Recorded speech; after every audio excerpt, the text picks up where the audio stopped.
We are going to start working with watercolor this week, but in order to work on our paintings, we first need to review a little bit about value.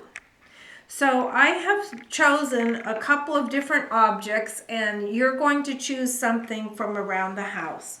So I have chosen a glass flower vase, and I have already created my value scale and my value drawing. When we're working with value, remember we want to think about our highlights and our shadows and develop the value scale. I have chosen a couple other objects that are everyday objects. I chose a pepper shaker with a grinder part on top. I chose a tea kettle. And I chose something a little bit more unusual, the bottom of a lantern, okay?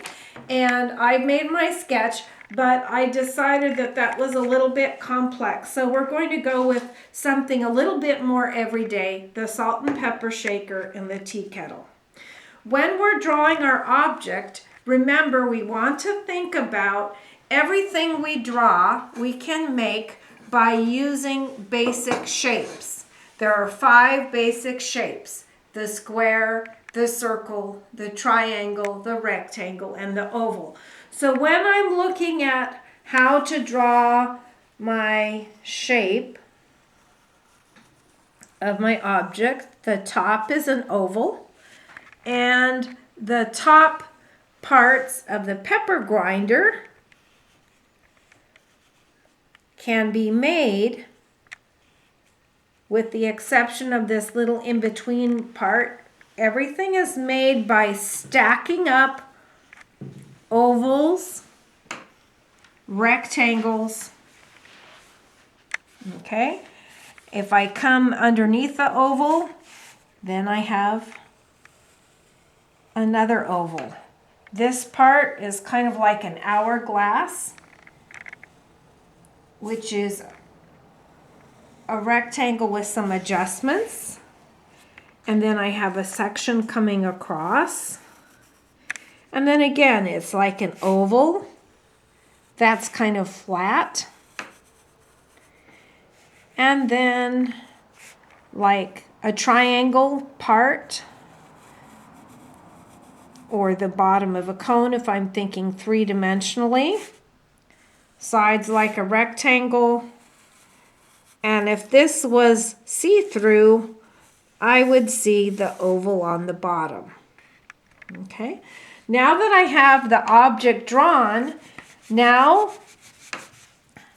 before I add my shading, I'm going to put in a value scale. Remember, the value scale is a rectangle, and we're going to divide it into 4 or 5 pieces. The first one stays empty, that's our highlight. And we're going to shade the rest of the bar lightly. You can, remember, use the tip of the pencil or the side of the pencil, but I want to be sure I don't go into the end space. This next square, square 2, is going to stay the same.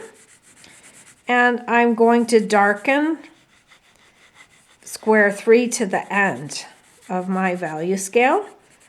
I'm going to come back and darken square 4 to the end. And then I'm going to press harder with my pencil and make the last square darkest. Okay? Now, when I look at my object, I want to look for those light spaces, the highlights first. Those are our lightest values. They might look like triangles. They might look like slices of pie, or they might look like little freckles. So I'm looking on the top first, and I also have to look on the top of the grinder. And I'm looking on the whole object, because since the object is not flat, there are going to be little pieces of light that show up. Okay. All right, so now I'm going to start with my shading, and I'm going to start with my value number 2. And it's important that I don't shade over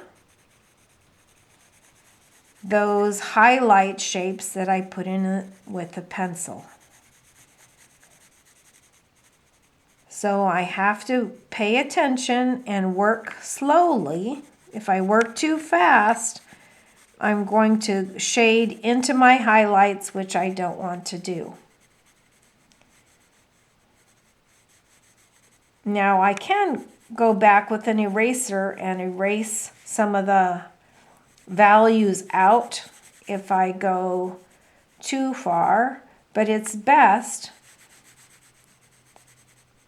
if I develop the values slowly, and so carefully shade around those highlight spaces. So as I'm working with the values, I'm starting, and I like to start working from the highlight and then go to the light value and then medium. So I'm gradually working darker. And the last part will be the darkest value of all. Sometimes those in-between values are hard to see. So if I get stuck, I might jump ahead to the dark and work backwards. Okay, so now I'm going to come up here to the metal top, and I'm going to look for the medium dark. So right here next to this highlight, shadows and light generally follow the shape of the form or the shape of the object. So I'm not going to shade everything medium, because not everything is medium. Some parts will stay the highlight, and some parts will stay the light value. So if I look at the object, what I want to look for is how do the shadows and how does the light wrap around the object? What is the shape? And we've talked about it before, but if I'm having trouble seeing where the values change, I can think about how if I was at the beach and forgot my sunglasses, how would I look at the ocean or look at the sand on the beach? Okay, remember some of our values are going to stay light. Now the next part is glass or clear, but even through the clear, I can see there are darker places in the clear. Why are there darker places? Because it's three-dimensional and because the metal top is casting shadow and because it's not flat. Now I'm going to come down here on the sides. Where is there, because it's curved, I'm also going to see shadow on the sides, and I also see an area of light.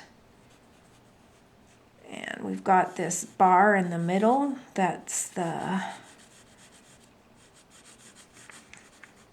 part of the grinder part. One side is pretty dark, one side is pretty light, and I have the pepper in there. But on the sides where the glass or the plastic material is turning, the value changes. So I'm looking for those value changes.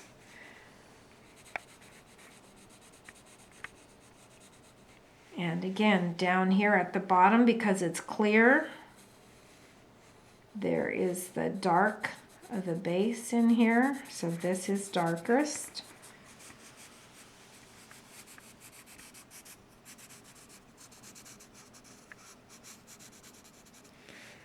And there's a little bit at the side, again, because it's curved.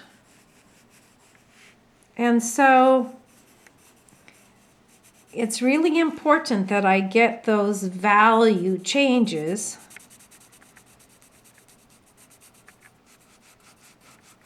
in my drawing. Because if I miss them in the pencil drawing, it's going to be hard to get them in the watercolor drawing. And I'm going to back this up a little bit. And a lot of times when we have a vertical surface that is a cylinder, the path or the shape of the shadows and the highlights aren't exactly stripes, but they do have a vertical angle to them as well.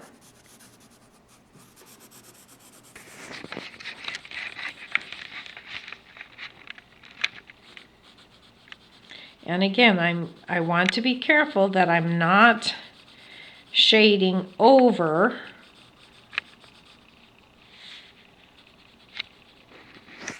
my highlights and my shadows. That's going to be very important. Where is it dark? Where is it medium? Where is it light?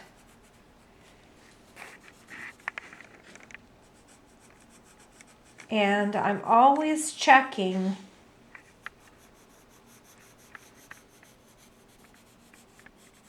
back, because if I haven't developed the values fully or the value range, it's not going to look or feel three-dimensional.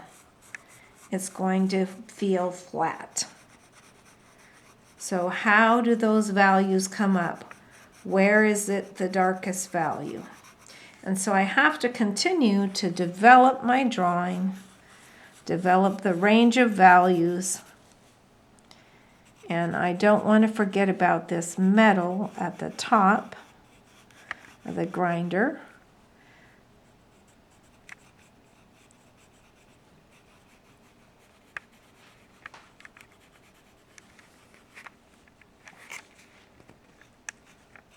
And it's okay to simplify the detail,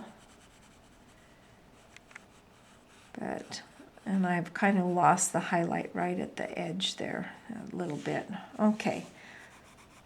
So it's a process of working. Over here I notice this is lighter and this is medium, a little bit darker. So I want to be sure as much as possible that my drawing reflects those two values.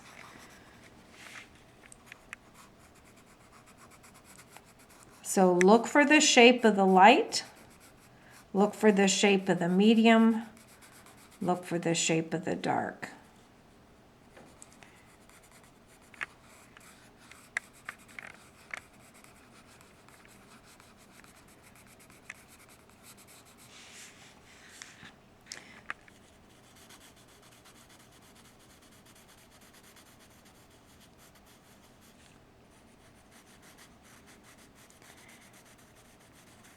Now that I've worked in the middle, go back and try to fade or develop the values. How do they shift? Is it a sharp shift, like an edge, or do the lights and shadows fade into each other?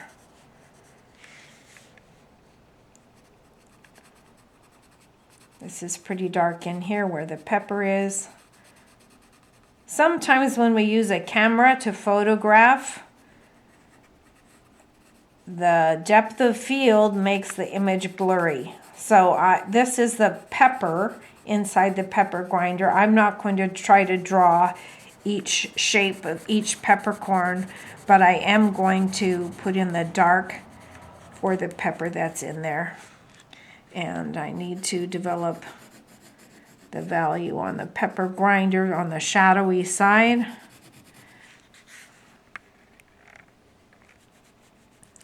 If I have any areas that are too light, or all shadow, It's not going to be three-dimensional. That's going to flatten the object. So I'm trying to really emphasize the highlights, the lightest spots, and the darkest spots to create that shift in value. Do the shadows seem to go horizontally, vertically, or diagonally? Okay, so that's pretty fine. The pencil is going to smudge a little bit as we're working. Don't worry about that. And then as we finish, remember we want to take a look at our drawing from a distance, a little bit away, so we're not working right on top of it, so that we can see how the values have been developed. So let's review. Pick an everyday object from around the house. It does not matter if it is metal, and clear, or if it is a clear object, but try to pick something with an interesting shape. Number 2, anything you choose can be made or constructed by using our basic shapes: an oval, a circle, a rectangle, a square, a triangle. So try to keep the shape simple. If I was choosing this is like a half circle. This is a cylinder with a circle, kind of a line that's three-dimensional, but it's on a curve and more vertical. Okay, and so by using those geometric shapes, I can construct any object, and they stack together.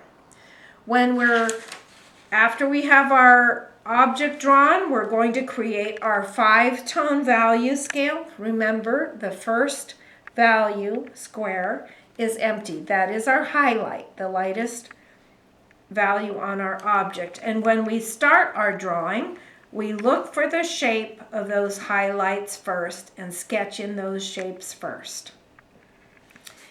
I would recommend shading from light to dark, leaving the highlights and gradually building up. If you feel lost in the middle, go to your darkest value and then work backwards. If you have a good range of value, your object will look three-dimensional. And that is it. That's step 1.